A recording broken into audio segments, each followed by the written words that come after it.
Welcome back.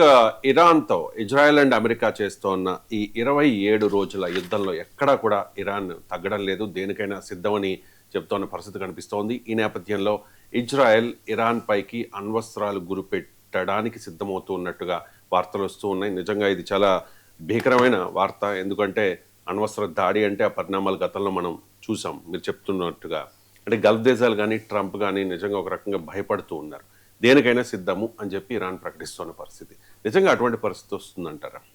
Yes అండి. ఇప్పుడు United states of American president Donald Trump ఏంటంటే 15 పాయింట్ల పీస్ డీల్ని ఇరాన్కి సమర్పించడం జరిగింది. ఇరాన్కి దాంట్ని రిజెక్ట్ చేస్తూ ఇది ఇంకొక 6 పీస్ డీల్ ప్రపోజల్ ఇది పెట్టింది. అంటే ఏంటి, అమెరికా ఇరాన్ మధ్య శాంతి కుదిరే అవకాశం ఈ ప్రపోజల్ని చూస్తే మనకు లేదు అనేది అర్థమవుతుంది. అంటే యుద్ధ విరమణ కొనసాగే అవకాశం లేదు. కానీ ఇక్కడ పెద్ద రిపోర్ట్లు మనకు సూచిస్తున్నది ఏంటంటే అంతర్గతంగా శాంతి చర్చలు జరుగుతున్నాయి, శాంతి చర్చలు కొలుక్కొచ్చే అవకాశం లేదు. కానీ ఒకవేళ శాంతి చర్చలు కొలుక్కొస్తే దానికి ఇజ్రాయెల్ ఆమోదించే అవకాశం లేదు, గల్ఫ్ కంట్రీస్ కూడా ఆమోదించే అవకాశం లేదు. ఎందుకంటే గల్ఫ్ కంట్రీసు ఇటు ఎంబీఎస్ సౌదీ అరేబియాని విషయాలను పరిగణించుకుంటే వాళ్ళ కోరికల్ని, ఇజ్రాయెల్ కోరికలను పరిగణిస్తే అమెరికన్ ప్రెసిడెంట్ ఇరాన్తో ఎట్టి పరిస్థితుల్లో డీల్ కుదుర్చుకోలేడు. కానీ అమెరికా ఏంటంటే ఇప్పుడు ప్రస్తుతం ట్రంప్ కూడా ఇరాన్తో ఏదో ఒక పీస్ డీల్ కుదుర్చుకుని యుద్ధాన్ని ఆపాడు.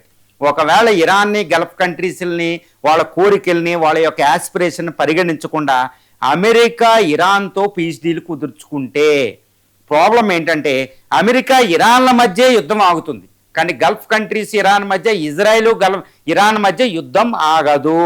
అంటే ఏంటి, అమెరికన్ ప్రెసిడెంట్ ఏదో ఒక విధంగా అక్కడ నుంచి తప్పించుకుని వెళ్ళిపోవడం. ఇప్పుడు ఈ 15 పాయింట్ ఫార్ములా ఏంటంటే ఎక్కువగా గల్ఫ్ ఇజ్రాయెల్కి సంబంధించి ఉన్నాయి. కాబట్టి ఇరాన్తో వెనక్కి తగ్గాలి అంటే అవన్నీ పక్కన పెట్టి ఇప్పుడు అమెరికా అక్కడ నుంచి బయటికి వెళ్ళిపోవాలి. ఏదో కొన్ని ఘోరమైన అవమానాలు లేకుండా అక్కడ నుంచి సైన్యాన్ని ఖాళీ చేయకుండా ఏదో పీస్ అణు కార్యక్రమాన్ని నేను అణ్వాయుధాలు తయారు చేయను అని ఒక మాట అనిపించుకుని, రిఫార్మ్ చేస్తాను అనిపించుకుని అమెరికా అక్కడ నుంచి బయటికి వెళ్ళిపోద్ది, ఇరాన్తో ఒక సీక్రెట్ ఒక స్ట్రాంగ్ డీల్ కుదుర్చుకుని. మరి అలాంటి పరిస్థితుల్లో ఇజ్రాయెల్ ఏం చేస్తుంది? ఎందుకంటే ఇజ్రాయెల్ ఇరాన్ ఇంకా ఎదుర్కోలేదు, ఒంటరిగా అమెరికా లేకపోతే రక్షించుకోగలదు. అలాంటి పరిస్థితుల్లో ఇజ్రాయెల్ దగ్గర ఒకటే ఒక ఆల్టర్నేటివ్ మిగిలింది, అదేంటంటే అణ్వస్త్రాలు ఉపయోగించడం. ఇప్పుడు దాకా మనం ఏంటంటే ఇరాన్ ఇజ్రాయెల్ మధ్య యుద్ధం జరిగితే ఎవరు గెలుస్తారు అంటే అది అణ్వస్త్ర యుద్ధం కాకపోతే ఇరానే గెలుస్తుంది. నేనే చెప్తున్నా, ఇజ్రాయెల్ ఇరాన్ మధ్య యుద్ధం జరిగితే ఎవరు గెలుస్తారంటే అణ్వస్త్ర యుద్ధం కాకపోతే ఇరాన్దే గెలుపు. ఎందుకంటే ఇటు ఇజ్రాయెల్ కంటే 50 రెట్లు అత్యధికంగా ఉంటుంది ఏ విషయంలోనైనా. ఇజ్రాయెల్ ఎంత అధునాతన యుద్ధం, ఎంత అధునాతనంగా ఫైట్ చేసినప్పటికీ ఇరాన్ను ఓడింప శక్యం కాని దేశం. కాబట్టి ఇజ్రాయెల్ ఎప్పటికీ గెలవలేదు, ఇరాన్ను ఓడించలేదు. కాబట్టి ఇక ఇజ్రాయెల్ ఇరాన్ మధ్య అణ్వస్త్ర యుద్ధం వస్తే మాత్రం ఇరాన్ ఓడిపోతుంది.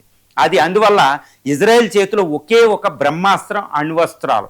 ఇప్పుడు అకార్డింగ్ టు ద సిప్రి అంటే Stockholm International Peace Research Institute ప్రకారం దాని దగ్గర 50 నుంచి 200 అణ్వాయుధాలు ఉన్నాయి.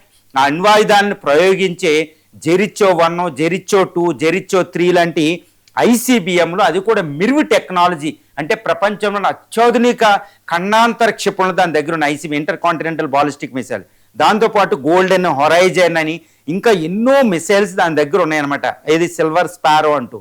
అందువల్ల ఇంకా ఇజ్రాయెల్ అణ్వస్త్రాలను ప్రయోగిస్తే ప్రపంచంలో ఏ శక్తి కూడా దాన్ని ఆపలేదన్నమాట.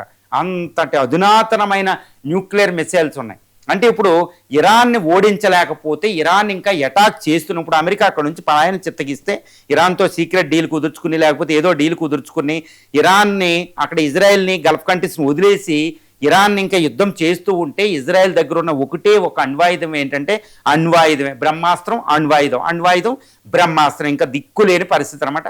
ఆ సమయంలో ఇంకా ఇజ్రాయెల్ తన రక్షణకు కూడా, అంటే గుర్తుపెట్టుకోవాలి, ఇరాన్ను ఓడించే లక్ష్యాన్ని పక్కన పెట్టండి, ముందు తనకు తాను రక్షించుకునే పరిస్థితి కూడా ఇప్పుడు లేదు ఇరాన్తో పోలిస్తే. ఎందుకంటే డెమోనో అనే న్యూక్లియర్ రియాక్టర్ని అటాక్ చేసింది, టెల్ అవీవ్, హైఫోల్ని అటాక్ చేస్తుంది, ఎయిర్ డిఫెన్స్ సిస్టమ్లు ఫెయిల్ అయిపోయినాయి, ఇజ్రాయెల్ ప్రజల ఆసక్తి వచ్చేసింది, అక్కడ గవర్నమెంట్ అంటే హేట్రెడ్ వచ్చేసింది.